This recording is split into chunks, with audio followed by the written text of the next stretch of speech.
J'ai conduit 9 heures sous une tempête de pluie, l'arthrite rongeant mes genoux. Une tarte aux pommes faite maison trônait sur le siège passager, une surprise pour les 50 ans de ma fille Claire. Mais en entrant trempée jusqu'aux os, j'ai entendu des rires venant de la cuisine. Mon Dieu, j'espère qu'elle aura un accident. A résonné la voix claire de Claire limpide comme le jour. Comme ça, on n'aurait plus à supporter ces appels incessants. Son mari Julien a répondu. Ou au moins qu'elle se perde. Ça nous laisserait un week-end sans ces reproches. Ils ont ri. J'ai posé la tarte sur le plan de travail. Plus tard, j'ai modifié mon testament. Peu après, ils se demandaient encore pourquoi leur carte bancaire était refusée. À 78 ans, j'ai enfin appris que la vengeance est un plat qui se savoure avec des conséquences financières. Je m'appelle Colette Dubois, veuve depuis 12 ans, survivante d'un cancer bibliothécaire à la retraite, qui range encore ses épices par ordre alphabétique. Après la mort de Henri, je suis restée dans notre maison de maître à Honfleur, car les souvenirs me tenaient compagnie. Je vis seule avec son gilet toujours accroché à la porte de la chambre, et le jardin qu'il a planté, désormais florissant, sous mes soins attentifs. Ma relation avec ma fille unique s'est refroidie depuis des années, bien que j'aie feint de ne pas le remarquer. Nos appels hebdomadaires se sont raccourcis, son ton se crispant dès que j'évoquais une visite. Leurs excuses se sont multipliées comme des mauvaises herbes. Engagement professionnel, rénovation de la maison, obligations sociales qui, curieusement, n'avaient jamais de place pour moi. L'hiver dernier, ils sont partis à la Réunion au lieu de venir à la maison.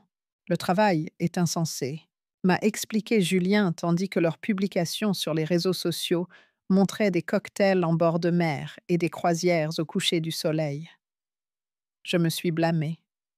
Trop exigeante, trop mélancolique, trop veuve, éplorée, incapable de tourner la page. J'envoyais quand même des colis, des sablés faits maison, des écharpes tricotées, des chèques d'anniversaire de plus en plus généreux à mesure que mon désespoir de capter leur attention grandissait. Je suis devenue la grand-mère qui attendait près du téléphone, conservant des coupures de presse qu'ils ne liraient jamais. Ce que je n'avais jamais soupçonné, ce qu'aucune mère n'imagine, c'est à quel point ils avaient monnayé mon amour. Les cartes bancaires que j'avais cautionnées pour la rénovation de leur cuisine, les prêts pour leur première maison qui s'est transformée en une demeure de 4 chambres avec piscine chauffée à Saint-Germain-en-Laye. L'acompte pour une maison en bord de mer à Saint-Malo qu'ils ont obtenu en me disant qu'ils n'avaient pas le mien, n'avaient pas les moyens de prendre l'avion pour mon anniversaire. Ce n'était pas des gestes de soutien, mais une exploitation calculée. La pluie tombe différemment maintenant, non plus comme une tempête à endurer, mais comme un rappel que même les averses les plus violentes finissent par s'éclaircir. Quand les dominos financiers que j'avais soigneusement disposés ont commencé à tomber, quand leur vie soigneusement construite se sont effondrées sans mon soutien silencieux, j'ai découvert quelque chose de surprenant. La force ne se mesure pas à ce qu'on endure, mais à ce qu'on refuse enfin d'accepter. C'est ainsi que j'ai appris à cesser d'être un paillasson pour devenir la tempête. La tarte aux pommes m'a pris 2 jours à préparer. 3 couches de pâte sablée, des pommes soigneusement tranchées, un glaçage au miel décoré de petites pommes, en pâte d'amande, que j'ai modelé avec des doigts qui ne plient plus comme avant. Chaque petite pomme prenait près de 10 minutes, roulant la pâte teintée de jaune, affinant une extrémité, ajoutant de minuscules feuilles vertes. J'en ai fait 24 disposées en cercle sur le dessus comme un petit verger. Claire adorait la tarte aux pommes depuis ses 7 ans, lorsqu'elle avait déclaré lors de sa fête d'anniversaire que le chocolat était trop banal. Je m'étais levée avant l'aube, le jour de la préparation, disposant le beurre, pour qu'il ramollisse pendant que je râpais les pommes, jusqu'à ce que mon poignet me fasse mal. La recette était celle de ma mère, enrichie au fil des décennies, avec une touche supplémentaire de cannelle et un soupçon de muscade. Henri chipait des morceaux de glaçage quand il pensait que je ne regardais pas. Je faisais semblant de ne rien voir. Tu fais tout ce trajet toute seule, m'a demandé Geneviève lorsque je lui ai parlé de mon projet. Elle se tenait de son côté de la haie qui séparait nos allées, un sécateur à la main. Ses boucles grises s'échappant de sous son chapeau de jardinage. Nous étions voisines depuis 32 ans, depuis qu'elle avait emménagé après son divorce. Elle avait vu Claire grandir, m'avait aidé à veiller sur Henri durant ces derniers mois, m'avait apporté des gratins quand le cancer me laissait trop faible pour cuisiner. Ce n'est pas la route de la soie, Geneviève, je prends l'autoroute. Ce n'est pas la question, Colette. La météo annonce de fortes pluies jusqu'à Paris. Et tes genoux, mes genoux et moi avons trouvé un terrain d'entente, ai-je dit en plaçant soigneusement le panier à tarte dans le coffre calé entre deux coussins pour qu'il ne glisse pas. Ils se plaignent, et je les ignore. Geneviève a soupiré comme toujours lorsqu'elle savait que discuter était futile. Prends au moins ton portable et appelle-moi quand tu seras arrivé. Oui, maman, ai-je taquiné bien que nous ayons le même âge. Il faut bien que quelqu'un veille sur toi, a-t-elle marmonné en se tournant vers ses rosiers. Je suis partie tôt mon sac de voyage contenant mon beau gilet et la crème pour les mains à la lavande que Claire adorait quand elle était petite. La thermos de café, à côté de moi, fumait emplissant la voiture d'une odeur de café corsé et de la cannelle que j'avais saupoudrée dessus. La radio jouait doucement une station de chansons anciennes, sur laquelle Henri et moi dansions autrefois dans notre cuisine. La pluie a commencé juste à la sortie d'Honfleur de grosses gouttes, s'écrasant sur le pare-brise comme le début d'une confession. En atteignant la frontière départementale, elle s'était transformée en un rideau incessant, réduisant la visibilité au feu arrière de la voiture devant moi. Mes essuie-glaces peinaient à suivre, grinçant sur le verre, dans un rythme qui épousait les élancements dans mes genoux. Tu aurais dû écouter Geneviève, me suis-je dit à voix haute, ajustant ma prise sur le volant. Mes doigts commençaient à se raidir, l'arthrite aggravée par l'humidité. Mais je continuais à conduire. 9 heures s'étendaient devant moi comme une épreuve de volonté. Qu'était une petite pluie et un peu de douleur, comparées à la surprise sur le visage de Claire quand je surgirais à sa porte. Je l'imaginais en conduisant, ses yeux s'écarquillant, ses mains volant à sa bouche. Ce petit cri de fillette qu'elle laissait parfois échapper lorsqu'elle était vraiment ravie. « Maman, qu'est-ce que tu fais là ?» Et puis l'étreinte, cette embrassade sincère que je n'avais pas ressentie depuis plus longtemps que je ne voulais l'admettre. L'autoroute s'étirait devant moi, une rivière d'asphalte disparaissant dans des rideaux de pluie. Les camions projetaient des murs d'eau en passant m'aveuglant momentanément. J'ai ralenti à 90, puis à 80 km, à l'heure penchée en avant, comme si ces quelques centimètres pouvaient améliorer ma vision. La tarte reposait en sécurité dans son panier sur le siège passager, l'incarnation physique de mon amour et de mon espoir. À une aire de repos sur l'A13, je me suis extirpée de la voiture, grimaçant lorsque mes genoux ont protesté contre le mouvement. Dans le bâtiment éclairé au néon, je me suis tenue dans les toilettes, massant un baume chauffant sur mes articulations. L'odeur médicinale se mêlant désagréablement à celle du désodorisant industriel. Une employée m'observait avec des yeux inquiets. « Long trajet devant vous », m'a-t-elle demandé en me tendant une serviette en papier. À peu près à mi-chemin, ai-je répondu, tentant un sourire qui ressemblait probablement plus à une grimace. « La météo va empirer », a-t-elle dit. « Vous devriez peut-être attendre. » Mais attendre n'était pas une option. Les anniversaires ne se reportent pas, et j'avais calculé mon arrivée juste avant le dîner que Claire avait mentionné organiser avec quelques amis. Je ne lui avais pas dit que je n'avais pas parlé avec elle depuis que j'avais décidé de faire le voyage. La surprise était essentielle. Elle briserait la formalité qui s'était insinuée dans notre relation, contournerait les plannings minutieux et les limites de temps qui caractérisaient désormais nos visites. De retour sur la route, J'ai monté le chauffage pour combattre le froid qui s'était installé dans mes os. J'ai avalé un ibuprofène à sec, grimaçant à l'amertume. Pour me distraire de la douleur, j'ai laissé mon esprit vagabonder vers les anniversaires passés. Claire a 6 ans, le visage illuminé de joie en déballant la maison de poupée que j'avais passé des mois à aménager avec des rideaux cousus à la main et des cadres miniatures contenant des photos de famille. Claire a 12 ans soufflant les bougies sur un gâteau au chocolat en forme de pile de livres en pleine phase Club des 5. Claire a 16 ans faisant semblant que le collier pour lequel j'avais économisé des mois n'était pas exactement ce qu'elle voulait pour ensuite le porter tous les jours pendant les 2 années suivantes. Quand les choses avaient-elles changé? Quand mes appels étaient-ils devenus des interruptions, mes visites des obligations, mon existence?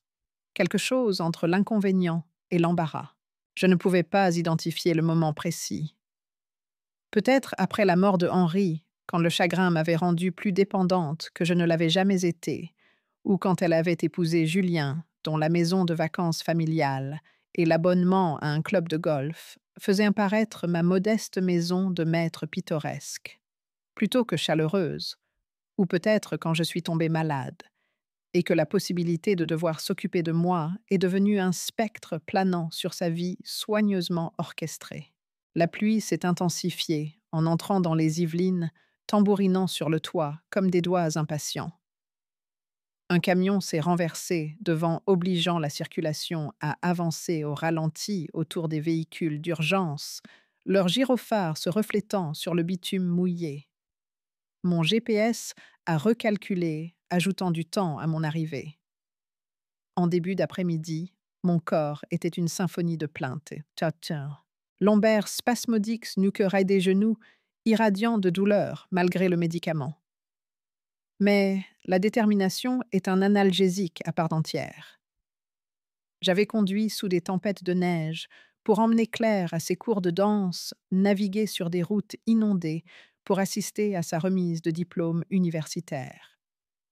Une petite tempête et de l'arthrite ne m'arrêteraient pas, hein, tu n'arrêtes pas maintenant. Les banlieues de Saint-Germain-en-Laye sont apparues à travers la pluie, comme un mirage les noms de rues familiers sur les panneaux de sortie, offrant un réconfort que j'étais presque arrivée. J'ai vérifié mon reflet dans le rétroviseur, rouge à lèvres, estompé, cheveux aplatis d'un côté, à force de m'appuyer contre la vitre. Peu importe, je me rafraîchirai avant de me présenter. En tournant dans le quartier de Claire, la pluie s'est allégée brièvement comme pour m'offrir un moment de clarté. Les maisons se dressaient fières et séparées chacune avec des pelouses impeccables malgré le temps. La demeure de Claire, la plus grande du cul-de-sac, brillait d'une chaleur accueillante contre l'après-midi qui s'assombrissait. À travers la fenêtre de devant, je pouvais voir du mouvement des ombres allant et venant. Des préparatifs d'anniversaire, supposais-je, pour une fête à laquelle je n'avais pas été invitée. Je me suis garée de l'autre côté de la rue, pas dans leur allée, pour préserver l'effet de surprise. Avec précaution, j'ai soulevé le panier à tarte vérifié une dernière fois que les pommes en pâte d'amande étaient intactes, et je suis sortie sous la pluie. Le chemin jusqu'à leur porte d'entrée ne faisait que 6 mètres, mais le temps d'arriver, mon imperméable était trempé, l'eau ruisselant dans mon cou et dans mes chaussures pratiques. Je n'ai pas sonné. La porte était déverrouillée, comme toujours lorsqu'ils attendaient des invités. Des invités pour l'anniversaire, mais pas moi. J'ai franchi le seuil lot formant des flaques sous mes chaussures. La maison embaumait le romarin. Et l'ail un plat en train de rôtir, qui rappelait les dîners que Claire et Julien organisaient pour leurs amis, des réceptions auxquelles je n'étais plus conviée depuis des années. Leur demeure était un témoignage d'une curation minutieuse, la console ancienne qui avait coûté plus cher que ma première voiture, les tableaux abstraits que Claire assurait être précieux, bien qu'ils semblaient dessinés par un enfant, les photos de famille soigneusement disposées, sans une seule image de moi. Le sol en marbre de l'entrée brillait sous l'éclairage encastré froid et immaculé contre les traces humides de mes pas. J'ai hésité, soudain incertaine. Devais-je appeler annoncer ma présence?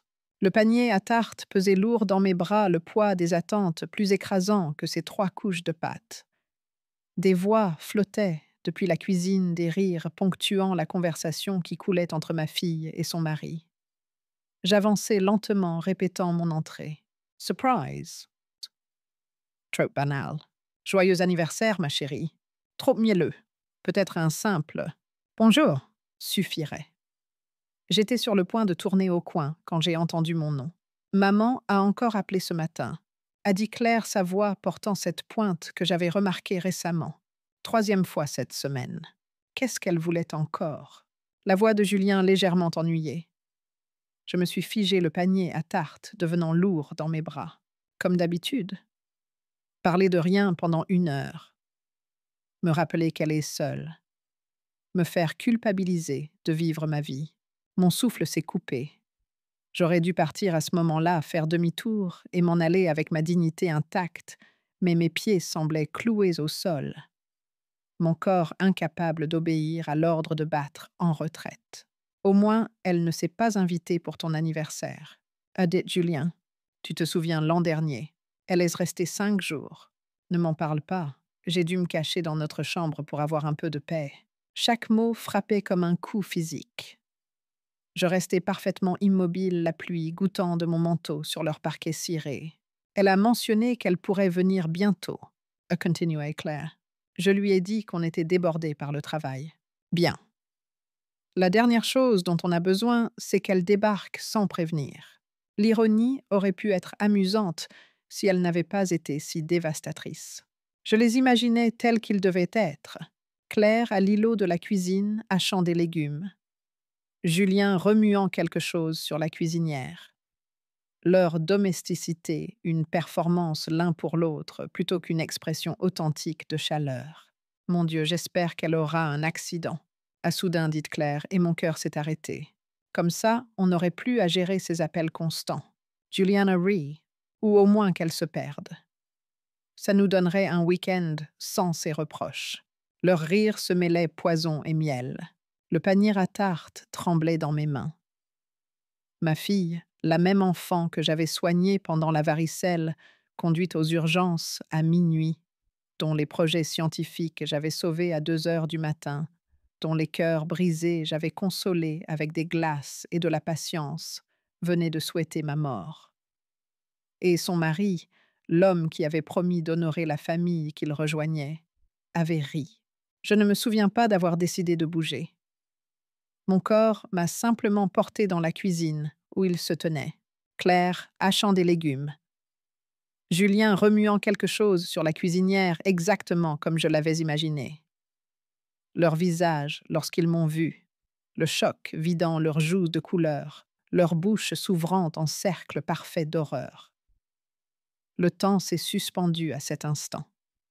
Je pouvais voir la prise de conscience dans leurs yeux, les calculs s'emballant, pour déterminer ce que j'avais entendu, quelle gestion de crise serait nécessaire. J'ai vu la main de Claire se lever vers sa gorge, un geste qu'elle avait hérité de moi, quelque chose que nous faisions quand les mots nous manquaient. Je n'ai ni parlé ni pleuré. J'ai simplement posé le panier à tarte sur le plan de travail fait demi-tour et franchi la porte par laquelle j'étais entrée. Maman a appelé Claire derrière moi. Maman attends. Mais j'étais déjà sous la pluie, avançant plus vite que mes vieux genoux ne le permettaient. Retour à ma voiture, retour sur la route qui m'avait menée ici. Colette, s'il te plaît. La voix de Julien s'est jointe au cœur de mon nom. On ne voulait pas. J'ai fermé la portière sur leurs excuses, tourné la clé de contact avec des mains qui avaient cessé de trembler. Étrange comme la clarté peut surgir au moment où tout s'effondre. Les essuie-glaces balayaient la pluie métronomique dans leur persistance. Gauche-droite, vérité, amour, indifférence. Dans le rétroviseur, je pouvais les voir debout dans l'allée. Claire, les bras enroulés autour d'elle, la main de Julien sur son épaule. Ils paraissaient petits insignifiants, rapetissants, à mesure que je m'éloignais. Je n'ai plus regardé en arrière. La pluie semblait s'intensifier en rejoignant l'autoroute, comme si la nature elle-même couvrait ma retraite. Mes vêtements collaient à ma peau froide et inconfortable, mais l'inconfort semblait lointain, secondaire, face au vide qui s'élargissait dans ma poitrine. Le siège passager, désormais vide de son précieux chargement, semblait désolé dans la lumière grise de l'après-midi. Mon téléphone a commencé à vibrer dans mon sac. Une fois, deux fois, puis sans cesse, à mesure que les textos et appels affluaient. Je n'avais pas besoin de vérifier l'écran pour savoir que c'était Claire tentant frénétiquement de réparer ce qui ne pouvait l'être. Je l'ai mise en mode silencieux, sans regarder. Où va-t-on?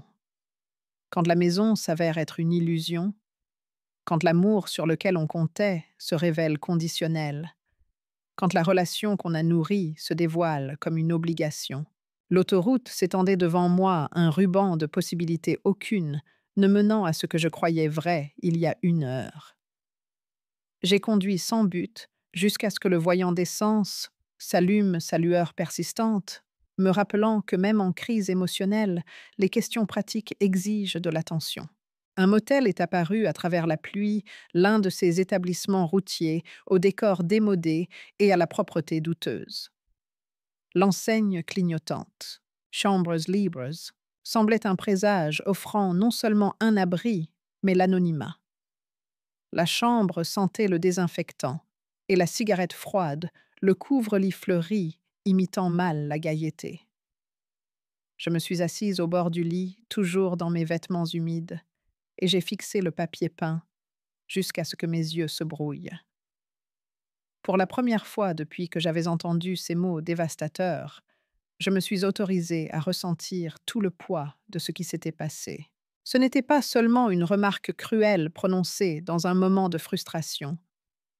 C'était l'aboutissement d'années de rejets subtils, d'excuses de plus en plus transparentes d'une relation qui se fanait pendant que je continuais à l'arroser d'espoir. Ma fille n'avait pas simplement rejeté ma visite.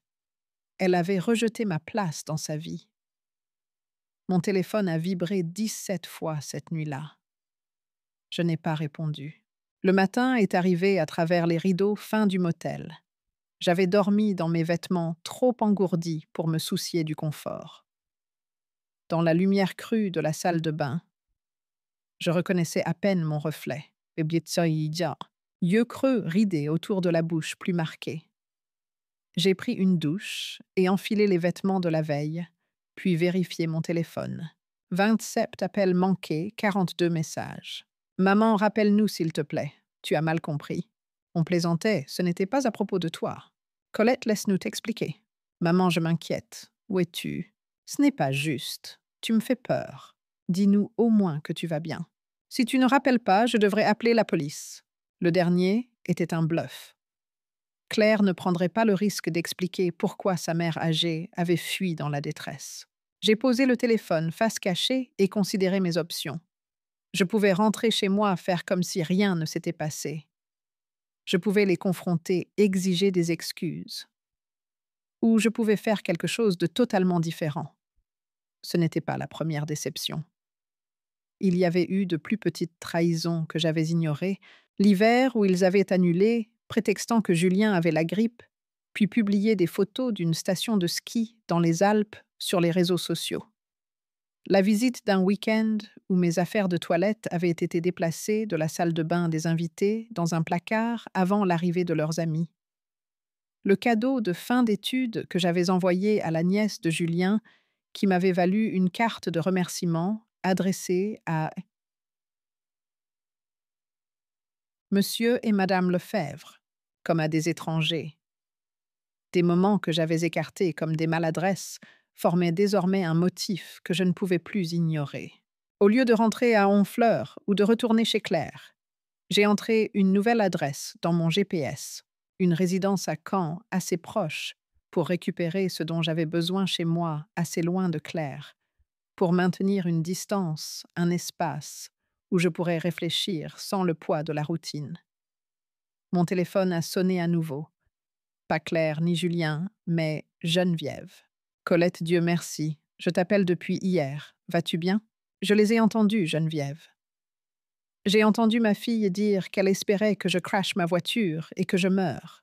Silence, pendant 3 battements de cœur. Où es-tu? A-t-elle demandé, la voix tendue par une colère contenue. En route pour quand? Bien. N'y retourne pas. Rentre quand tu seras prête. J'ai cette bouteille de Chivas que Henri m'a donnée avant de mourir. Il est temps de l'ouvrir. Pour la première fois depuis que j'avais pénétré dans la cuisine de Claire, un sourire a effleuré mes lèvres. Pas du bonheur, il était trop tôt pour cela, mais la reconnaissance d'une vérité que j'avais négligée. J'avais peut-être perdu une fille, mais je n'étais pas seule. Je serai à la maison dans quelques jours, ai-je dit. Garde le whisky au frais. Ce n'est pas comme ça qu'on boit du whisky hérétique, a répondu Geneviève, et la normalité de notre échange m'a semblé le premier sol ferme que je touchais depuis 24 heures. J'ai raccroché et continué à conduire l'autoroute se déroulant devant moi comme une question à laquelle je n'étais pas prête à répondre. La pluie avait tout laissé nettoyer le monde rafraîchi d'une manière que je ne ressentais pas encore. Mais quelque part entre la douleur et l'horizon, une petite part déterminée de moi commençait à envisager ce qui pourrait venir ensuite. Pas le pardon, pas encore, peut-être jamais, mais autre chose. À Caen, les jours m'ont offert quelque chose que je n'avais pas connu depuis des années. La solitude sans la solitude. Pas d'appel à répondre, pas d'apparence à maintenir. J'ai acheté de nouveaux vêtements dans un centre commercial à proximité, des articles pratiques, rien à voir avec les robes fleuries que Claire suggérait toujours pour égayer mon allure. Et j'ai mis mon téléphone en mode silencieux, sauf pour les appels de Geneviève, qui me donnait des nouvelles de ma maison et de mon chat, Monsieur Moustache. Tu sais qu'ils sont venus, n'est-ce pas? A dit Geneviève lors de notre appel nocturne. Claire et Julien frappant à ta porte, puis à la mienne quand ils ont réalisé que tu n'étais pas là. Qu'est-ce que tu leur as dit? Que tu étais en sécurité et que tu les contacterais quand tu serais prête. Julien a essayé son numéro de charme. Je suis vieille, pas idiote. Un matin à Caen, j'ai appelé ma banque. Je souhaite des informations sur les comptes dont je suis garante, ai-je dit après avoir confirmé mon identité. L'employé a hésité. Vous parlez de comptes joints. Madame Dubois, nom des comptes où j'ai fourni un soutien financier, carte de crédit, prêt, tout ce qui engage mes actifs comme garantie. Ce qui a suivi fut une révélation plus douloureuse encore que les mots cruels de Claire. 4 cartes de crédit avec des plafonds totalisant 70 000 euros, toutes garanties par mois. Un prêt personnel de 28 000 euros contracté il y a 2 ans. Une garantie sur l'hypothèque de leur maison. Et quand ces arrangements ont-ils été faits? Ai-je demandé, la voix ferme, malgré mes mains tremblantes. Le compte le plus ancien datait de 8 ans, le plus récent de 6 mois. 6 mois quand Claire m'avait appelé en pleurs à propos des difficultés professionnelles de Julien, quand j'avais proposé d'envoyer de l'argent et qu'elle avait refusé, disant « On n'a pas besoin de charité, maman, juste un peu de soutien moral. » Ce qu'elle voulait, c'était ma signature bien plus précieuse que ma compassion. Après la banque, j'ai contacté l'ancien conseiller en investissement de Henri. Madame Dubois, quel plaisir. Cela fait des années. J'ai besoin d'un inventaire complet de mes actifs. Tout ce que Henri m'a laissé, tout ce que j'ai acquis depuis. Il m'a envoyé le résumé l'après-midi même. La maison de maître à Honfleur, valant désormais 3 fois ce que nous avions payé. L'assurance vie de Henri que j'avais investie plutôt que dépensée. Ma pension d'enseignante. Des placements boursiers qui avaient cru régulièrement grâce à une gestion prudente. Des héritages familiaux, incluant la bague en saphir de ma mère et la collection de montres de Gousset du grand-père de Henri. Au total, un peu plus de 1,8 million d'euros, presque assez pour la maison en bord de mer à Saint-Malo que Claire et Julien économisaient, tout en prétendant ne pas pouvoir se permettre un billet d'avion pour me rendre visite à Noël. La maison en bord de mer. La dernière pièce du puzzle s'est mise en place lorsque j'ai appelé la mère de Julien Madeleine, avec qui j'avais toujours entretenu une relation cordiale, quoique distante. Colette comme c'est gentil. Vous appelez pour la maison en bord de mer. Je sais que Claire est tellement enthousiaste. La maison en bord de mer. Ai-je répété, gardant un ton soigneusement neutre. celle dont la vente se finalise bientôt. Julien a dit que le prêt de son père et moi a vraiment aidé à concrétiser le projet.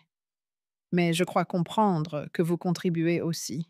Je ne contribuais pas, du moins pas sciemment, mais je commençais à saisir exactement le rôle que ma stabilité financière jouait dans leur vie.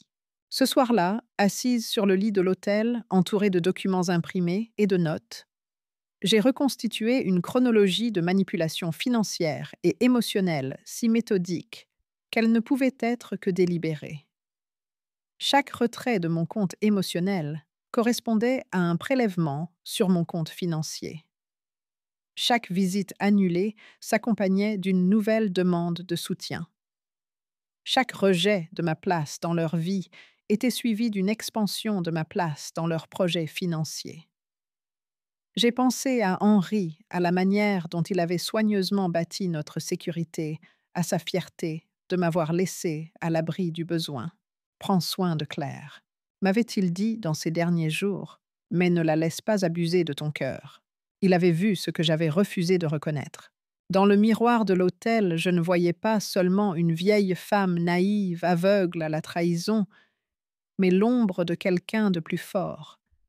Quelqu'un qui avait élevé un enfant seul pendant de longues périodes lors des déploiements militaires de Henri, qui avait obtenu une maîtrise à 40 ans, tout en travaillant à temps plein, qui avait affronté le cancer avec plus de courage qu'elle n'en déployait maintenant face aux dysfonctionnements familiaux. Ce soir-là, j'ai passé un dernier appel à Hélène Moreau, ma partenaire de bridge depuis 15 ans, et la notaire la plus redoutable de 3 départements. J'ai besoin de vous voir, ai-je dit lorsqu'elle a décroché. C'est à propos de mon testament. C'est à propos de Claire, a-t-elle demandé avec sa franchise habituelle. Oui, et de moi. Il était temps, a-t-elle répondu. Mon étude jeudi 10 heures. Quand j'ai raccroché, j'ai ressenti quelque chose d'inhabituel. Ni la douleur de la trahison, ni le vide du chagrin, mais une certitude froide et claire. Il ne s'agissait pas de vengeance. Il s'agissait de justice, commençant par la femme dans le miroir. L'étude d'Hélène offrait une vue sur la côte normande et un mobilier trop inconfortable pour s'attarder. Comme Hélène elle-même, l'espace décourageait la faiblesse. À 72 ans, elle teignait encore ses cheveux d'un roux flamboyant et portait des chaussures qui ajoutaient 8 centimètres à sa stature déjà imposante. « Vous semblez différente », a-t-elle dit au lieu de « Bonjour, Yand, je le suis ». Elle a hoché la tête une fois, m'indiquant un fauteuil. « Racontez-moi. » Je l'ai fait, tout depuis le trajet de 9 heures jusqu'à la conversation surprise, en passant par les découvertes financières. Hélène prenait des notes sans m'interrompre, son expression impassible, même face aux détails les plus douloureux. « Et maintenant ?» a-t-elle demandé quand j'ai fini. « Je veux modifier mon testament, complètement. Et j'ai besoin de conseils pour retirer mon soutien financier sans m'exposer à des responsabilités. » Le sourire d'Hélène fut bref, mais sincère. J'attends ces mots depuis des années. Commençons par le testament. Pendant 2 heures, nous avons restructuré mon plan successoral. La maison de la rue des Érables, le portefeuille d'investissement et tous les actifs financiers iraient au refuge des femmes de Honfleur, où j'avais fait du bénévolat après la mort de Henri. Mes objets personnels seraient distribués parmi mes amis, avec des legs spécifiques pour Geneviève et d'autres voisins qui avaient montré un véritable attachement. Et pour Claire, a demandé Hélène le stylo en suspens. J'ai réfléchi soigneusement. Ma boîte de recettes et mes journaux pour qu'elle puisse lire sur la mer qu'elle a rejetée et la vie qu'elle n'a pas valorisée. Hélène a pris note. Délicieusement mesquin, j'approuve. Ensuite est venue la désimbrication financière. Hélène a fait appel à son associé spécialisé en droit bancaire, et ensemble nous avons rédigé des lettres révoquant mes garanties sur les comptes de crédit de Claire et Julien avec effet immédiat. Nous avons notifié leur banque hypothécaire que je retirais ma garantie secondaire sur leurs prêts immobiliers. Nous avons clôturé des comptes joints dont j'avais oublié l'existence et ouvert de nouveaux comptes, uniquement à mon nom. Ils ressentiront cela dans les jours qui viennent, a averti l'associé d'Hélène. Les plafonds de crédit seront réduits peut-être à zéro. Les conditions des prêts pourraient être réexaminées. Je comprends. Ai-je dit signant un autre formulaire d'une main assurée. La finalisation de la maison en bord de mer va presque certainement échouer sans votre soutien financier, a ajouté Hélène. J'ai repensé à la voix de Claire. J'espère qu'elle aura un accident. J'ai pensé à leurs rires, à la cruauté désinvolte de gens qui me voyaient comme une ressource plutôt qu'une personne. Qu'il en soit ainsi, ai-je répondu. Avant de quitter l'étude d'Hélène, j'ai pris une dernière décision. J'ai rappelé Madeleine. Je voulais vous informer que j'ai retiré mes garanties financières sur les comptes de Claire et Julien, ai-je dit sans préambule. Je ne comprends pas, a-t-elle répondu visiblement confuse. Quelle garantie? Celles qu'ils utilisaient pour obtenir des crédits et des prêts, y compris, je suppose, celui pour la maison en bord de mer. Silence, puis... Colette, ils nous ont dit que vous contribuiez à la moitié de la compte. C'est pourquoi nous avons accepté de prêter l'autre moitié. Un rire amer m'a échappé. Eh bien, je ne contribue pas et je ne le ferai pas. Je pensais que vous devriez le savoir avant la finalisation. Ce soir-là, de retour dans ma chambre d'hôtel, je n'éprouvais ni triomphe ni culpabilité, mais une étrange clarté paisible. J'ai commandé un repas en chambre, un luxe que je m'accordais rarement, et j'ai mangé en regardant le soleil se coucher sur l'horizon de Caen. Mon téléphone vibrait depuis l'après-midi, des appels de numéros inconnus que je soupçonnais être Julien, essayant différents téléphones pour me joindre. Finalement, j'en ai répondu un. On n'est pas hors. Qu'as-tu fait? La voix de Julien, tendue par la panique, plutôt que l'inquiétude. Bonjour Julien, je vais bien, merci de demander. La banque a appelé pour toutes nos cartes de crédit. Ils disent que les comptes sont restructurés parce que tu as retiré ta garantie. La société de crédit immobilier aussi. Et Madeleine a appelé pour la maison en bord de mer. Oui, je lui ai parlé. Intéressant que vous ayez dit à tes parents que je contribuais à l'acompte, alors que nous n'en avons jamais discuté. C'était un malentendu, a-t-il dit rapidement. Écoute, il faut qu'on parle de ça.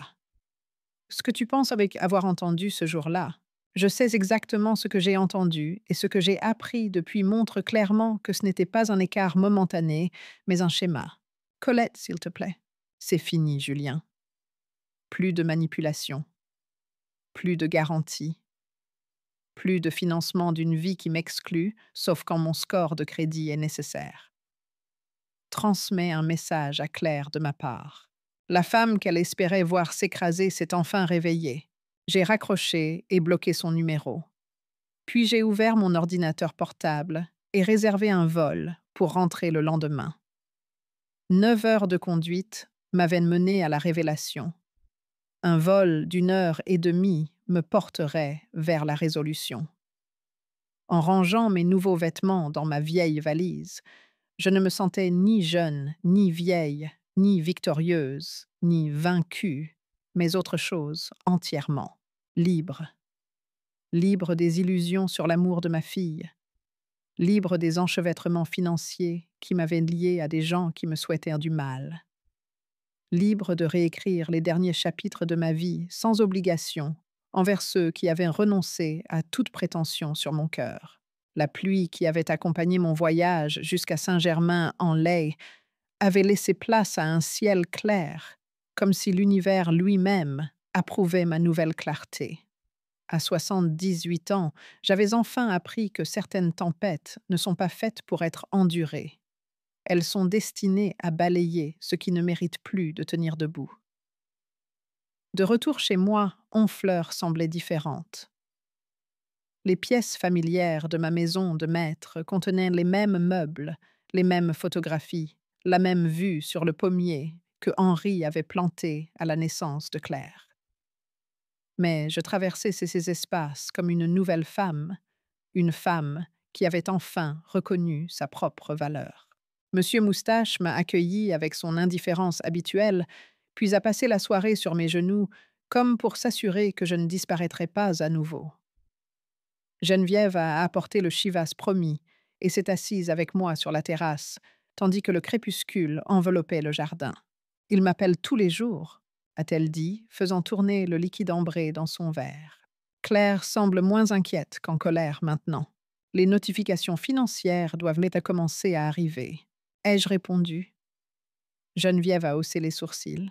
Qu'as-tu fait, exactement? Je lui ai tout raconté. Le testament modifié, les garanties retirées, la révélation sur la maison en bord de mer. Quand j'ai fini, Geneviève a levé son verre en un toast silencieux. Henri serait fier, a-t-elle dit simplement.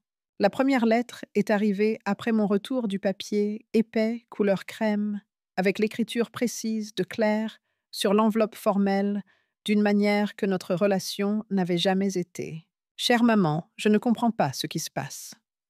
Tu ne réponds pas à nos appels. La banque dit que notre limite de crédit a été réduite parce que tu n'es plus notre garante. La mère de Julien dit que tu l'as appelée au sujet du prêt qu'on leur a demandé. Ce que tu pensais avoir entendu ce jour-là, tu l'as mal compris. On plaisantait juste un humour noir après une semaine stressante. Tu sais comment Julien et moi parlons parfois. Appelle-nous, s'il te plaît. On s'inquiète pour toi. Avec amour clair. Pas d'excuses, pas de reconnaissance, juste une tentative de me faire douter enveloppée de sollicitude, une panique financière déguisée en inquiétude filiale. J'ai plié la lettre avec soin et l'ai placée dans la boîte où je conservais les dessins d'enfance de Claire, ajoutant cette dernière preuve à l'archive de notre relation. Ce soir-là, Julien a appelé depuis un nouveau numéro inconnu. La finalisation de la maison en bord de mer approche, a-t-il dit sans préambule. Les vendeurs ne prolongeront pas encore. Il faut rétablir la garantie. Bonjour Julien, je crains que cela ne soit pas possible. Colette, sois raisonnable. C'est la maison de nos rêves. Nous y travaillons depuis des années. Intéressant. Pendant ces mêmes années, vous m'avez dit que vous n'aviez pas les moyens d'acheter des billets d'avion pour me rendre visite à Noël. Silence, puis c'était différent. Voyager pendant les fêtes est coûteux. Et une maison en bord de mer à 1 demi-million d'euros ne l'est pas. Au revoir, Julien. J'ai raccroché n'éprouvant ni satisfaction ni remords, juste une certitude tranquille que je me tenais enfin sur un sol ferme. La semaine suivante a apporté une montée de désespoir. Des lettres quotidiennes de Claire, de moins en moins axées sur la réconciliation et de plus en plus sur l'urgence financière. Des messages vocaux de Julien oscillant entre charme et accusation à peine voilées. Même des appels de leurs amis, des gens que j'avais brièvement rencontrés lors d'événements où l'on m'avait présenté comme la mère de Claire, plutôt que par mon nom soudain préoccupé par mon bien-être. Leur banque hypothécaire a envoyé une lettre officielle à mon adresse à Honfleur, demandant la vérification de mon retrait en tant que garante secondaire. Leurs compagnies de cartes de crédit ont fait de même. Le sillage papier de leur château de cartes financiers arrivait chaque jour dans ma boîte, aux lettres. Chaque enveloppe confirmant à quel point ils m'avaient impliqué dans leurs finances sans mon consentement éclairé. Un texte d'un numéro inconnu. Maman, s'il te plaît. On va perdre la maison en bord de mer. Tout cet argent gâché, c'est ce que tu veux. Je n'ai pas répondu, mais le message a clarifié quelque chose d'essentiel. Même maintenant, après toute l'inquiétude de Claire, portée sur la maison, pas sur notre relation. Pas une seule fois dans ces messages n'avait-elle abordé les mots cruels que j'avais entendus, sauf pour les rejeter comme une plaisanterie que j'avais mal comprise. J'ai rencontré Valérie, la meilleure amie de Claire, depuis l'université, dans un café à Honfleur. C'est moi qui l'avais appelée, pas l'inverse. Merci d'être venue, ai-je dit en nous installant avec nos cafés. Valérie semblait mal à l'aise. Claire est folle d'inquiétude pour toi, Colette. Elle dit que tu as mal compris quelque chose et maintenant tu la punis. J'ai souri. T'a-t-elle dit ce que j'ai mal compris? Elle a dit que tu as surpris une conversation privée et que tu l'as mal interprétée. J'ai entendu ma fille souhaiter que je crache ma voiture et que je meure. Ai-je dit calmement. Dis-moi, Valérie, comment aurais-je dû le prendre? Ses yeux se sont écarquillés. Elle n'a pas dit ça. Elle n'aurait pas pu. Elle l'a fait, et son mari a ri. J'ai pris une gorgée de mon thé. T'a-t-elle aussi dit qu'ils m'utilisent comme garante de crédit depuis des années? Qu'ils ont emprunté de l'argent aux parents de Julien pour un acompte sur une maison en bord de mer, tout en me disant qu'ils n'avaient pas les moyens de venir pour Noël? Le silence de Valérie était une réponse suffisante. Je ne te rencontre pas pour me plaindre. Ai-je continué. Je te rencontre pour te donner ceci. J'ai glissé une enveloppe sur la table. C'est une invitation à ma fête pour mes 79 ans. J'aimerais que tu viennes. Claire et Julien ne sont pas invités. Quand Valérie est partie visiblement secouée, je n'ai ressenti ni justification ni culpabilité, juste la certitude tranquille que la vérité, une fois prononcée, crée sa propre justice. J'ai reçu un texto de Madeleine. La finalisation de la maison en bord de mer a été annulée. Je pense que tu devrais savoir qu'ils te blâment auprès de tous ceux qui veulent bien t'aider. J'ai répondu. Merci de me l'avoir dit. Je suis désolée qu'il t'ait mise dans cette position. Sa réponse est arrivée rapidement. Ne le sois pas. Georges et moi commençons à les voir plus clairement maintenant. Nous aurions dû t'écouter il y a des années. Peut-être était-ce la première vraie victoire. Pas les conséquences financières que j'avais déclenchées, mais cette petite reconnaissance que je n'avais pas eu tort depuis le début. J'ai répondu à un appel de Claire. « Maman !» a-t-elle dit, sa voix se brisant avec ce qui semblait être du soulagement. Enfin. Nous étions tellement inquiets. Vraiment, ai-je demandé, gardant un ton léger. Bien sûr que oui. Tu as disparu. Tu as changé nos arrangements financiers sans nous le dire. Tu as parlé à nos amis dans notre dos. J'ai entendu ce que tu as dit, Claire. L'ai-je interrompu. À propos de souhaiter que j'ai un accident. À propos de vouloir un week-end, sans mes reproches. Un silence s'est étiré entre nous. C'était juste « Ne fais pas ça », ai-je dit. Ne m'insulte pas en mentant maintenant. Elle a commencé à pleurer, pas les larmes manipulatrices que j'avais si souvent vues ces dernières années, mais ce qui semblait être des sanglots sincères. On ne le pensait pas. On était juste stressés. Tu appelles si souvent et tu sembles toujours si seul, et on se sent si coupable. C'est là le problème, ai-je dit. Tu vois mon amour comme un fardeau, mes appels comme une obligation, ma présence comme quelque chose à endurer. Ce n'est pas juste, a-t-elle murmuré.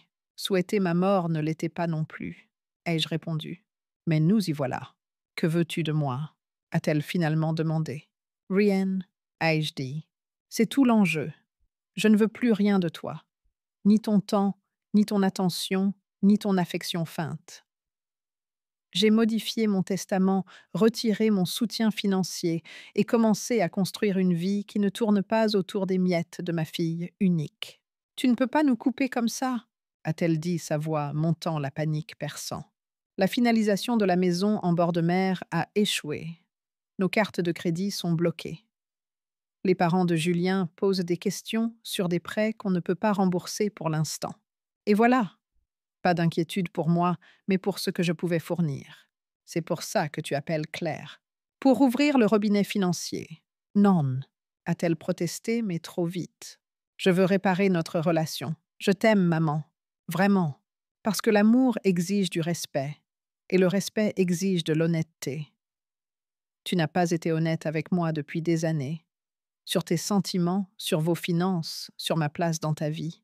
Ce n'est pas vrai, a-t-elle dit, mais sa voix manquait de conviction. Quand est-ce que tu m'as rendu visite sans demander quelque chose? Quand est-ce que tu m'as appelé juste pour parler sans gérer mes attentes ou établir une limite?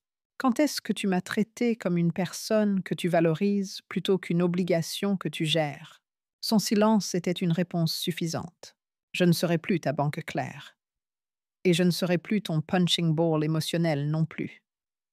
Si tu veux une relation avec moi, elle devra être sur de nouvelles bases construites sur le respect mutuel, l'affection sincère et une honnêteté totale. Et si je ne peux pas répondre à ces conditions, sa voix s'était durcie, la façade de victime s'effritant. Alors nous n'avons pas de relation. C'est aussi simple que ça. Tu préférerais avoir raison plutôt que d'être ma mère. Après tout ce que tu as toujours dit sur la priorité de la famille. La famille passe en premier, ai-je acquiescé. Mais ce que toi et Julien m'avez montré n'est pas une famille. C'est de l'exploitation déguisée en obligation. Je mérite mieux. C'est à cause de l'argent, n'est-ce pas? A-t-elle dit soudain. Tu nous punis financièrement parce que tes sentiments ont été blessés. Non, Claire. C'est à propos des conséquences. Pour la première fois peut-être de ta vie adulte, Tes actions envers moi ont des conséquences réelles. La partie financière n'est que l'aspect le plus tangible. Julien dit que tu as toujours été manipulatrice. A-t-elle lancé une dernière pique désespérée? Que tu utilises la culpabilité pour me contrôler. J'ai ri sincèrement amusé. Dites l'homme qui m'a convaincu de garantir des prêts pour une maison en bord de mer, que vous disiez ne pas pouvoir vous permettre. L'ironie serait délicieuse si elle n'était pas si triste. Alors c'est tout. 30 ans à être ma mère effacée à cause d'un commentaire que tu as surpris. Pas effacée, Claire. Transformée. Je suis toujours ta mère. J'aime encore l'enfant que tu étais et la femme que tu pourrais être. Mais je n'accepte plus le rôle que tu m'as assigné. Couverture financière et bouc émissaire émotionnel. Si tu veux une relation avec moi, il faudra la construire sur la vérité, en commençant par reconnaître ce que j'ai entendu ce jour-là. Et si je m'excuse, si je dis que je suis désolée pour ce que tu as entendu, rétabliras-tu les garanties? Aideras-tu pour la maison en bord de mer? Même maintenant, elle ne pouvait séparer la relation du bénéfice financier. Même maintenant, des excuses étaient une transaction, pas une guérison. Au revoir, Claire, ai-je dit doucement. Quand tu seras prête à parler de nous sans mentionner l'argent, tu sais où me trouver. J'ai raccroché avant qu'elle ne puisse répondre, ressentant ni triomphe ni défaite, mais quelque chose de plus profond, la paix. Pour la première fois depuis des années, j'avais exprimé ma vérité sans crainte d'abandon, car j'avais déjà été abandonnée de toutes les manières qui comptaient. Dehors, par ma fenêtre, le printemps était arrivé sérieux. Pendant que je ne regardais pas le pommier que Henri avait planté, bourgeonnaient des promesses vertes, se déployant vers le soleil. Bientôt, il offrirait de l'ombre au jardin que j'avais négligé l'été dernier, trop occupé à essayer de maintenir une relation qui n'existait que dans mon espoir. Cette année, je planterai à nouveau des tomates et peut-être quelque chose de nouveau, des myrtilles ou ces asperges que Geneviève m'encourageait à essayer des plantes qui mettent des années à s'établir, mais une fois enracinées, produisent pendant des décennies. À 78 ans, j'avais encore le temps de cultiver quelque chose de durable, quelque chose de vrai. J'ai organisé ma fête d'anniversaire dans le jardin de ma maison de maître à Honfleur. Pas la célébration extravagante que Claire avait toujours prônée. Tu devrais louer le château maman, rendre ça spécial. Mais quelque chose qui reflétait véritablement qui je suis. Geneviève était là, avec sa fameuse salade de pommes de terre. Hélène est venue, ses cheveux roux flamboyants, visibles à 3 maisons de distance. Mon club de bridge, mon groupe de lecture. Les femmes avec qui j'avais fait du bénévolat à la bibliothèque. Des personnes reléguées à la périphérie de ma vie pendant que je mettais au centre celles qui me valorisaient le moins, étaient toutes là. Et Valérie est venue ayant choisi notre conversation honnête plutôt que des décennies d'amitié avec Claire. Elle a essayé de me forcer à choisir un camp. A-t-elle admis alors que nous disposions des sandwichs aux concombres sur les plateaux en argent de ma mère? Elle a dit que je la trahissais en venant aujourd'hui. Et pourtant te voilà. Ai-je observé? Mais voilà. A-t-elle acquiescé? Il s'avère que la loyauté a ses limites, surtout quand quelqu'un attend de vous que vous ignoriez la cruauté. Nous avons mangé une tarte aux pommes. Pas la recette que j'avais laissée sur le plan de travail de Claire, mais une nouvelle que j'avais créée avec du gingembre, du zeste d'orange et une pointe de cardamome. Je l'ai servie sur ma belle vaisselle, celle que je réservais pour des occasions spéciales, qui ne semblaient jamais assez importantes pour la justifier. Hélène a levé son verre, alors que la lumière du soir dorait ma pelouse. À Colette, qui a 79 ans, a plus de courage que la plupart des gens 2 fois plus jeunes. Au nouveau départ, a ajouté Geneviève, et à la reconnaissance de sa propre valeur. J'ai regardé ces visages, certains connus depuis des décennies, d'autres additions plus récentes à ma vie, et j'ai senti quelque chose s'épanouir dans ma poitrine. C'était une famille choisie et authentique. C'était une connexion basée sur le respect mutuel plutôt que sur l'obligation. Les textos de Claire continuaient d'arriver moins fréquents désormais, mais toujours aussi calculateurs. Maman, la banque hypothécaire, pose des questions. La voiture de Julien a besoin de réparations qu'on ne peut pas se permettre pour l'instant. Et enfin, je ne comprends pas pourquoi tu nous punis financièrement pour un commentaire irréfléchi. Je n'ai pas répondu. Certaines leçons ne s'apprennent que par l'expérience et l'éducation de Claire, aux conséquences étaient encore en cours. À la place, je me suis concentrée sur la reconstruction de la vie que j'avais mise en pause en attendant l'approbation de ma fille. J'ai réintégré le conseil de la bibliothèque que j'avais quitté lorsque Claire avait suggéré que cela prenait trop de temps loin de la famille. Je me suis inscrite à des cours d'aquarelle au centre culturel, quelque chose que je voulais essayer depuis la mort de Henri, mais que je n'avais jamais priorisé. Plus significatif encore, j'ai commencé à faire du bénévolat au refuge des femmes de Honfleur, 3 après-midi par semaine. Beaucoup de résidentes avaient à peu près l'âge de Claire, des femmes qui se reconstruisaient après des relations qui les avaient diminuées plutôt que valorisées. Je les aidais avec leur CV, pratiquer des entretiens d'embauche avec elles. Parfois, je me contentais d'écouter alors qu'elles tentaient de comprendre comment elles s'étaient retrouvées dans des situations qu'elles n'avaient jamais imaginées. Vous ne ressemblez pas à la plupart des bénévoles plus âgés, m'a dit une jeune femme, alors que nous travaillions sur ces candidatures. Vous comprenez comment quelqu'un peut vous aimer et vous blesser en même temps. J'ai une certaine expérience en la matière, ai-je répondu. Dans les histoires de manipulation et de gaslighting de ces femmes, je reconnaissais des ombres de ma propre expérience, différentes en degrés, mais pas en nature. Quand la directrice du refuge a appris que j'avais modifié mon testament au profit de l'organisation, elle a insisté pour m'inviter à déjeuner.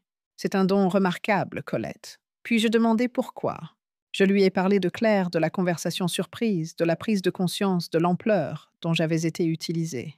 Donc c'est pour punir votre fille, a-t-elle demandé sans juger, juste pour clarifier. Non, ai-je dit après réflexion. Il s'agit d'honorer ce qui compte. Ces femmes font le travail difficile de reconstruire leur vie avec dignité. Mon argent doit aller là où il favorisera la force, pas où il encouragera l'entitlement. À l'automne, j'avais établi un rythme à mes journées qui semblait à la fois nouveau et familier, comme un retour à une version de moi-même que j'avais mise de côté il y a des années. J'ai planté les myrtilliers que Geneviève m'avait recommandés et rejoint un groupe de randonnée pour seniors qui se réunissait chaque semaine pour explorer les sentiers locaux. Claire m'a envoyé une carte d'anniversaire, achetée en magasin avec un message générique et une carte cadeau pour une chaîne de restaurants sans note personnelle, sans reconnaissance de notre dernière conversation. J'ai envoyé un texto de remerciement poli, maintenant la frontière que j'avais établie. Courtoisie sans capitulation. Les conséquences financières continuaient de se déployer pour elle et Julien. Par Madeleine, avec qui je prenais désormais un café. Mensuellement, j'ai appris qu'ils avaient déménagé dans une maison plus petite, incapable de maintenir leur grande demeure à Saint-Germain-en-Laye, sans mon soutien financier.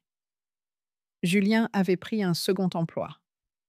Claire s'était mise à vendre des biens immobiliers, une activité qu'elle avait autrefois rejetée comme indigne de son niveau d'éducation. Je ne prenais aucun plaisir dans leurs difficultés, mais je reconnaissais leur nécessité. Pendant trop longtemps, je les avais protégés des résultats naturels de leur choix. Maintenant, la réalité offrait ce que mon amour avait empêché, une chance de grandir à travers l'adversité. Valérie m'a appelée avec une nouvelle. Claire était enceinte. Elle attend un bébé, a-t-elle dit. Je pensais que tu devais savoir. J'ai médité cette information pendant plusieurs jours, les sentiments emmêlés comme un fil que je ne pouvais démêler. Un petit enfant, quelque chose que je désirais mais que j'avais cessé d'espérer alors que Claire approchait de la cinquantaine. Une nouvelle personne qui existerait au-delà des complications de notre relation, une vie naissante, alors que d'autres étaient redessinées. Après mûre réflexion, j'ai envoyé une carte à Claire. Pas un texto ni un courriel, mais une vraie carte sur un beau papier. J'ai écrit simplement. J'ai appris ta nouvelle. Un enfant change tout parfois par sa présence, parfois par son absence. Je te souhaite la sagesse de valoriser ce qui compte le plus. Si tu veux un jour discuter d'une relation basée sur le respect mutuel, plutôt que sur des enchevêtrements financiers, ma porte reste ouverte. Avec amour. Elle n'a pas répondu, mais je ne m'y attendais pas. Certaines graines prennent du temps à germer, si elles germent un jour. J'étais en train de dresser une liste de courses pour le dîner de la fête de la Saint-Martin, ayant invité Geneviève Hélène et plusieurs nouveaux amis du refuge et du groupe de randonnée, des personnes devenues ma famille choisie durant cette saison de réinvention, quand mon téléphone a sonné avec un numéro inconnu. J'ai presque laissé l'appel basculer sur la messagerie avant que la curiosité ne l'emporte. Bonjour, Madame Dubois. Ici le docteur Léonie Martin de l'hôpital Necker à Paris. J'ai votre fille Claire ici. Elle m'a demandé de vous appeler. Mon cœur a tressauté. Va-t-elle bien? Elle est stable. Elle a eu des saignements et s'inquiétait pour la grossesse. Nous avons fait des tests, tout semble aller bien, mais nous la gardons en observation pour la nuit. Son mari est en déplacement professionnel et elle m'a demandé si je pouvais vous appeler. Merci de m'avoir prévenu. Ai-je dit mon esprit calculant déjà le temps de trajet jusqu'à Paris? Elle a aussi demandé. Le médecin a hésité, puis a continué plus doucement. Elle a demandé si vous viendriez. Elle a dit de vous dire qu'elle est désolée, mais seulement si vous pensiez ce que vous avez écrit dans votre carte. J'ai fermé les yeux brièvement. Dites-lui que je serai là. Le trajet jusqu'à Paris n'avait rien à voir avec ce voyage précédent. Pas de pluie, pas de tarte, pas d'anticipation de joie, ni de dévastation subséquente. Juste le soleil clair de novembre et le bourdonnement régulier de ma voiture sur l'autoroute me portant vers une conversation longuement attendue. Claire semblait petite, dans le lit d'hôpital, sa main reposant protectrice sur la légère courbe de son ventre. Quand elle m'a vue, des larmes ont rempli ses yeux. Pas celle manipulatrice dont j'étais devenue méfiante, mais quelque chose de plus clair, plus sincère. Tu es venue, a-t-elle dit simplement. Tu as demandé, ai-je répondu, prenant la chaise à côté de son lit. Nous sommes restées silencieuses un moment, le bip des moniteurs et les bruits lointains de l'hôpital comblant l'espace entre nous. Je vois une thérapeute, a-t-elle dit finalement, depuis que la maison en bord de mer est tombée à l'eau. Au début, c'était juste pour gérer le stress, mais elle a baissé les yeux sur ses mains. C'est devenu plus que ça. J'ai attendu lui, laissant l'espace pour continuer. Elle m'a posé des questions que personne ne m'avait jamais posées. Sur pourquoi je ressentais du ressentiment envers tes appels, pourquoi je ressentais une obligation plutôt qu'une connexion, pourquoi je pouvais dire des choses aussi cruelles sur quelqu'un qui ne m'avait montré que de l'amour. Claire a levé les yeux, croisant les miens. Je n'avais pas de bonne réponse. Et maintenant, ai-je demandé doucement. Maintenant, je commence à comprendre que je t'ai puni pendant des années. Pour être seule après la mort de papa, pour avoir besoin de moi quand je voulais mon indépendance, pour représenter une vie plus simple quand j'essayais si fort de construire quelque chose d'impressionnant. Sa voix s'est brisée. Pour m'aimer inconditionnellement quand je ne pouvais pas m'aimer ainsi. Ce n'était pas un règlement de compte complet. De telles choses prennent des années, pas des mois. Mais c'était un début, une graine, perçant d'un sol dur. Les questions financières, a-t-elle continué. Perdre la maison en bord de mer, déménager dans une maison plus petite. Julien devant prendre un second emploi. Ça a été dur, vraiment dur. Mais, ma thérapeute dit, elle a laissé échapper un petit rire larmoyant. Elle dit que c'est la meilleure chose qui nous soit arrivée, que nous construisions une vie sur les apparences, plutôt que sur une connexion authentique. Et toi, qu'en penses-tu? Ai-je demandé. Je pense qu'elle a raison, et je pense que tu le savais depuis toujours. Claire a tendu la main vers la mienne hésitante. Je ne te demande pas d'argent, maman, ni de garantie, ni rien de matériel. J'aimerais essayer à nouveau construire quelque chose de vrai entre nous, avant que ce bébé n'arrive. J'ai pris sa main, sentant la chaleur de sa peau contre la mienne. Moi aussi j'aimerais ça. Nous n'avons pas tout résolu ce jour-là à l'hôpital. La véritable guérison n'est pas un moment, mais un processus rempli de revers et de petites victoires. Dans les mois qui ont suivi, nous avons établi de nouveaux schémas. Des cafés hebdomadaires où les questions financières étaient explicitement interdites, des dîners familiaux occasionnels, où les conversations allaient au-delà des politesses superficielles. Julien avait plus de mal avec le nouvel arrangement. Son charme avait toujours été une monnaie qui se dévaluait rapidement lorsqu'elle ne pouvait être échangée contre un bénéfice matériel, mais il essayait, ne serait-ce que pour Claire et l'enfant qu'ils attendaient. Quant à moi, j'ai maintenu la vie que j'avais construite pendant notre éloignement. Le refuge des femmes restait dans mon testament, bien que j'ai ajouté un fonds pour l'éducation de mon petit enfant. Mes amitiés se sont approfondies, mes myrtiliers ont pris racine. J'ai continué à peindre des aquarelles, à parcourir les sentiers locaux et à créer de nouvelles recettes qui étaient entièrement les miennes. Certains pourraient qualifier ce que j'ai fait de vengeance. Je préfère y voir des conséquences. À 79 ans, j'ai enfin appris que l'amour sans respect n'est pas de l'amour, et que parfois la chose la plus gentille que vous puissiez faire pour vous-même et pour les autres est d'arrêter de prétendre. La pluie tombe différemment maintenant, non plus comme une tempête à endurer, mais comme un rappel que même les choses les plus dures finissent par s'éclaircir, laissant le monde nettoyé et prêt pour ce qui vient ensuite. La tarte aux pommes que je prépare ces jours-ci a moins de sucre et plus d'épices comme moi, peut-être comme la vérité, qui nous a tous libérés. Alors que je mélangeais une pâte pour une nouvelle recette, mon téléphone s'est illuminé avec un message de Claire. Une image d'échographie, un petit profil en noir et blanc avec le texte simple. Ta petite fille, elle a ton nez. J'ai touché l'écran doucement cette fenêtre sur un avenir que je n'étais pas sûre de vivre pour voir. Puis je suis retournée à ma cuisine, incorporant des ingrédients frais, créant quelque chose qui n'avait jamais existé auparavant, tout comme la vie que je construisais à 79 ans. Une conversation honnête, une frontière, un choix à la fois. Le minuteur a sonné.